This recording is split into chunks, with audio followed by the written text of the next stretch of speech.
M-double-K-B. Now all this would have changed if I had simply encountered someone who had a reason for the hope that lies within them, which, by the way, is a biblical command from 1 Peter 3:15. Always be ready to share a reason for the hope that lies within you. And the first time I met a Christian who was ready with that was in college. So I've already decimated the faith of a lot of people going up to college. And I get to college very confident in myself, and I meet a friend. Now this friend and I were out on a public speaking and debate tournament, and we were sharing a room together, and I saw him one night reading the Bible. And I thought, okay, it'll be fun. Let's take down another Christian. It'll be amusing. And so I look at my friend, his name was David. I said, David, do you realize that book you're reading is not trustworthy? It's been corrupted over time. And he's reading his Bible, and he closes it, and he says, go on. Which should have been a sign for me that this wasn't going to go my way, but I kept going.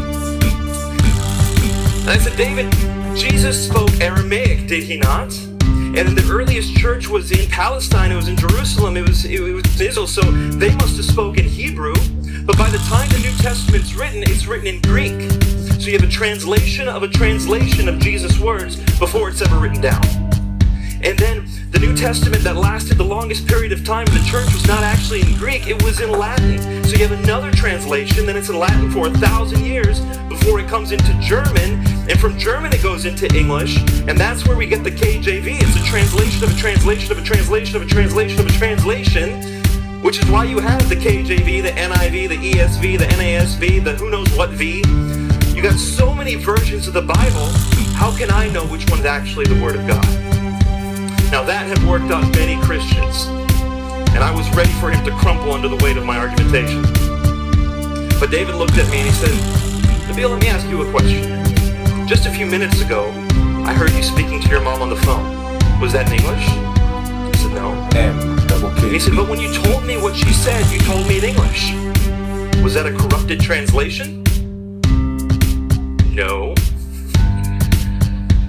He said, Nabeel, when you are multilingual, you can take a message that's given in one language and accurately translate that message into another language, and you've preserved the message. And that's exactly what the disciples did. They're able to listen to Jesus, whatever language Jesus spoke, and write it in Greek.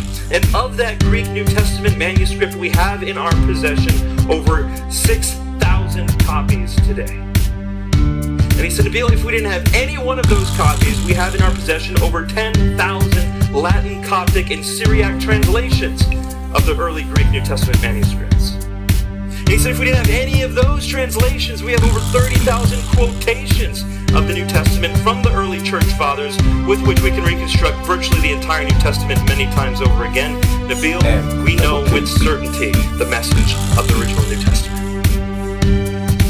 And I looked at him and I said, David, you're making this up.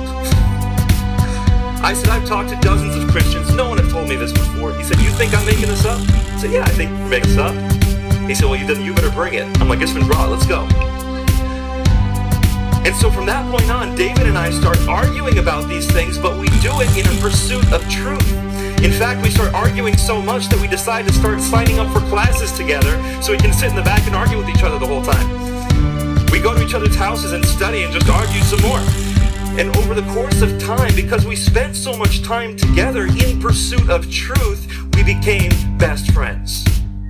I ended up being one of the groomsmen at his wedding. I was there when his first child was born. All of this time I spent with him, becoming closer to him.